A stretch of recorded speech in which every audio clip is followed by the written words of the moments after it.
Good afternoon. I'm Carlton Sharp, pastor of Faith Christian Center Church right here in Beaumont, Texas. And we're here on what's happening in our neighborhood. And today my special guest is the mayor of the city of Beaumont, Mayor Becky Ames. Welcome, Mayor. Thank you. How are you? Doing wonderful. I know that you're so busy right now, but I thank you for taking the time out to come and share with us on what's happening with this coronavirus pandemic. Yes, sir. I'm happy to speak with you. I am at our Emergency Operations Center right now. So if you hear something in the background, I apologize. There's a lot of people here.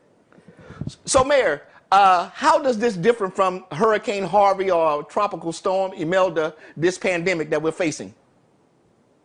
I didn't think there would be anything more difficult than Harvey or Imelda or Ike or any of those hurricanes, but this is much more difficult. And the reason is because we're in very uncharted waters. We or no one else really knows exactly what to expect. And this is something that no one in the world basically has ever dealt with. So things are changing almost by the hour, by the minute. It's very, very rapid changes in our information and what we need to do. Now, I know that the county and yourself have made some declarations. So can you talk about the declarations that you've made so far up to this point? Yes, and ours is fairly close to the county, not maybe exact, but basically the main thing that affects people is we're asking people to refrain from any gatherings larger than 10, 10 or under. And so that makes it, I know, very difficult to go on about your business. There are some exemptions in there. Of course, the critical needs that people have will still remain, but basically that's what we're asking people to do. And we've closed, the city of Beaumont, we've closed our Civic Center, our Event Center, our Lakeside Center, the Jefferson Theater, the Julie Rogers Theater. Our libraries are open since the kids are out of school. We want them to be able to have a computer if they don't have one at home and that kind of thing. But right now, that's really the only thing that is open pretty much as far as city facilities. City Hall is still open. It's just not open to the public other than we're monitoring people coming in to pay their water bill and that kind of thing. So the restaurants, you're limiting the restaurants, the bars, and the gyms to just 10 people. No, I'm sorry, I might have said that wrong. No, any gathering at less than 10 people. As far as the restaurants and the bars, etc., we are asking that they not allow people to dine inside the restaurant, only pick up and delivery. So you can go inside a restaurant to pick up an order, but you can't stay and eat there. And then, of course, there's so many delivery services out there, and some of them are even delivering at no charge. Okay, so now they created a hotline for those who may be experiencing some challenges with this the virus. Coronavirus, COVID-19. Yes, there is a hotline, and I tell you too, if it's going to be hard to remember everything I say, but the City of Beaumont Facebook page is being updated by the minute, so anyone that's listening will want to absolutely check our Facebook page, our government City of Beaumont Facebook page very often, because we put stuff on there all the time. And are you showing that number? Yes, I am.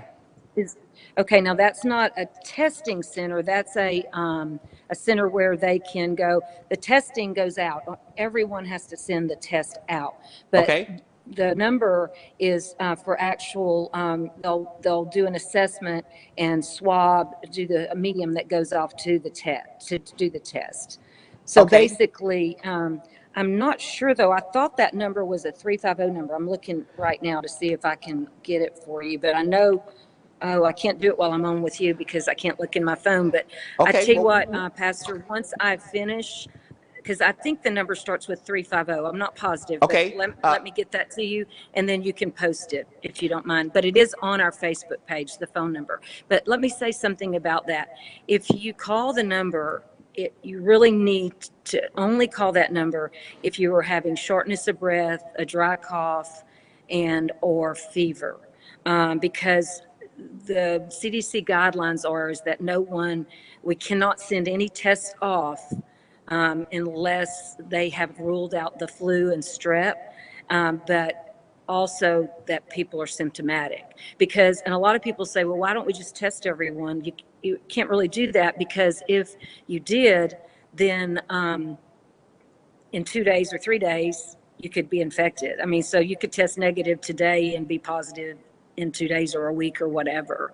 So it wouldn't do any good to just test everyone, because it's not going to make it go away.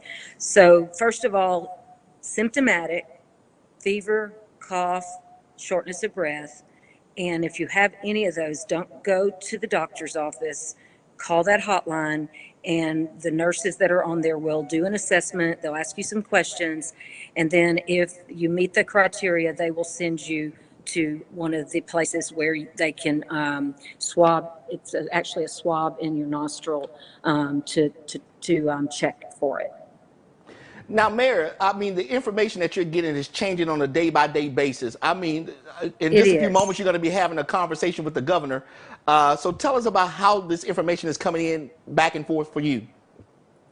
Well, a lot of it is medical. So, initially, when this all first started, we only had one site that we could send tests to in Atlanta. And now they're all over the United States, but they all have to be sent off. A lot of people have said, well, why can't we get one of those test sites here? But it doesn't matter, even if it's in location, you can't walk up and be tested on site. Every single city has to send to these testing sites. If this is a new virus, the doctors are learning more and more about it every day.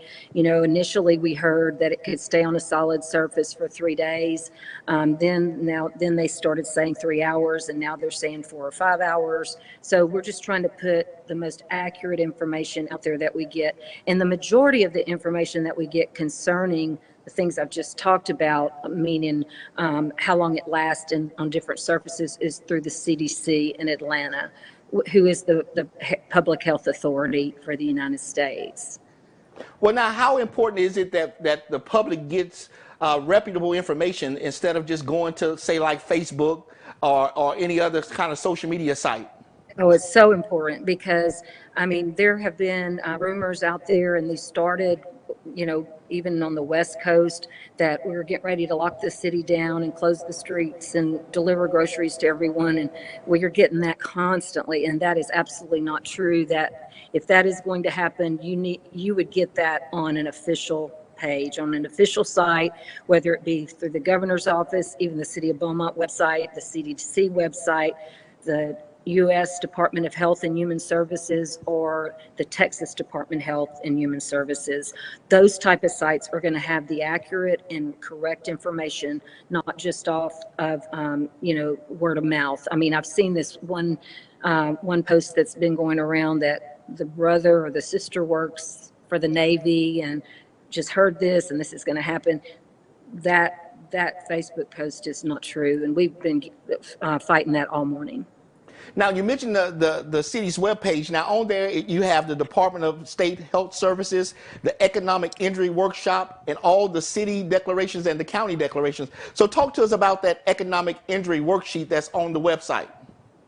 Okay, and that is on the website. You're correct, Pastor, but up to date breaking information is going to be on the City of Beaumont government Facebook page, because we can post to that very rapidly, much quicker than we can. That's good. And you know how Facebook works, it streams, so you can see everything. We're on the Facebook page, you've got to go through, on the web page, you've got to go through different ways to get to it. So if you want just real accurate information, go to the City of Beaumont Facebook page. There's a government Facebook page. You can follow it, you can set it up for notifications or whatever you might do.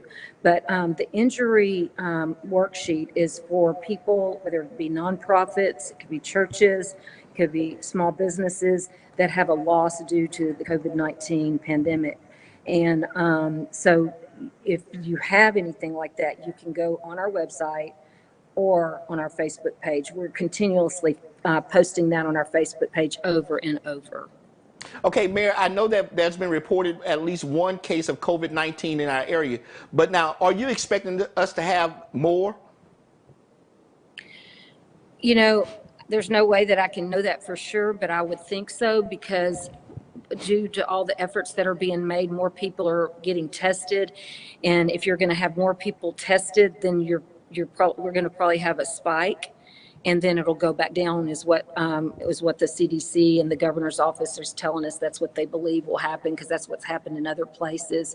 So don't panic if you hear that we have, more, because when you're testing more people, just like this hotline that we've set up that we talked about earlier, you know, you're going to have more cases. But another thing I want to say about that hotline, if you don't have any of those symptoms, please don't call it because it's already getting clogged because we're doing this in a 4-county area. There's a whole bunch of operators, but still, when you have this many people that are scared, just please, it's not just to ask questions. It's only if you have those symptoms that I talked about early, which is shortness of breath, which is kind of an outlier from the flu, shortness of breath, cough, dry cough mostly, and or fever. So please don't call unless you have one of those, at least one or two of those symptoms. Now, Mayor, I'm sure you don't have enough time to look at the economic impact that this virus may cause the city of Beaumont. Well, we know that the economic impact is going to be huge across the nation, of course, in the city of Beaumont, but everywhere.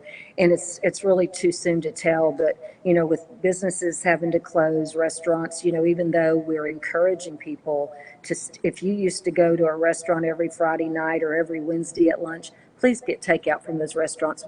The last thing that we want is for those restaurants to suffer. And then when we come back from all of this, we don't have any, they couldn't make it. So please continue to support the restaurants. But many businesses like nail salons have had to close, hair salons.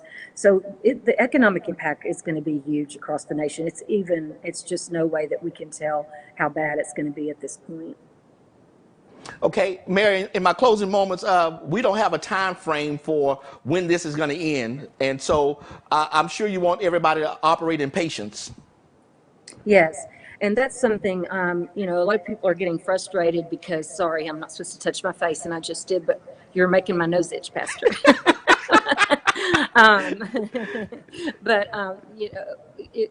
I'm sorry. Tell me what your last question. I have a lot happening over here, so I'm just kind of trying to multitask here. We don't know the time frame that this is going to last, and so we want people to operate in patience. Right.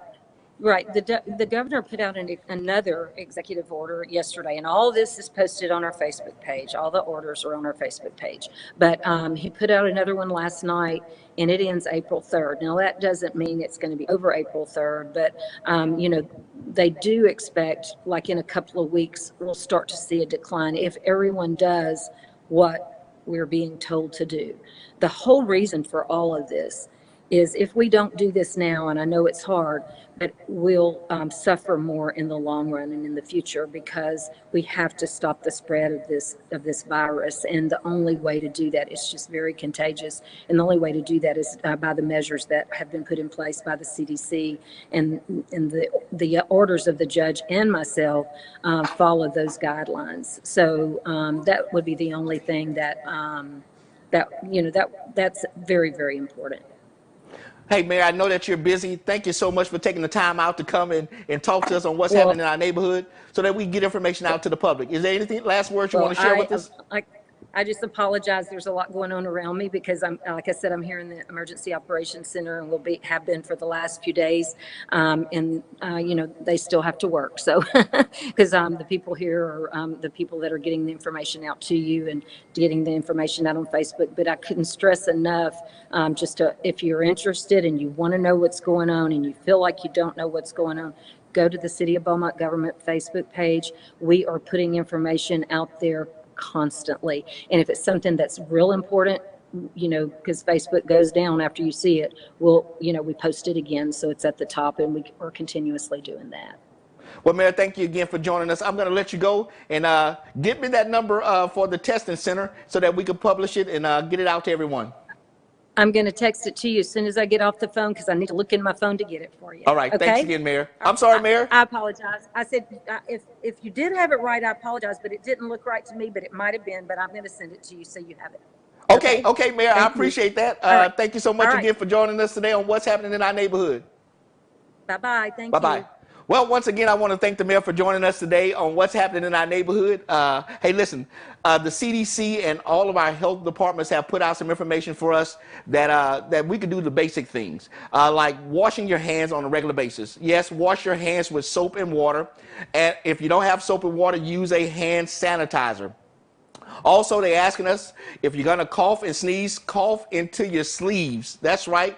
Cough or sneeze into your sleeves. Those are some little things that we could do. Thirdly, we ask that you avoid touching your face. I know the mayor had an itch on her nose, but listen, avoid touching your face. Then also they ask us to disinfect those areas that we touch often. Use Clorox wipes, or if you don't have Clorox wipes, we ask that you would use Clorox and water so that you can disinfect the areas that may be contaminated. And then finally, if you're not feeling well, please avoid close contact with others so that you won't contaminate anybody else. So those are some things that the health department and the CDC are giving us as things that we should do in the natural. So again, I want to thank the mayor for joining us today on what's happening in our neighborhood and giving us an update on this coronavirus and the declarations that the city and the county have made concerning what we should do now. Again, I want to thank you for joining us, and again, we'll see you next time on our broadcast. Bye-bye.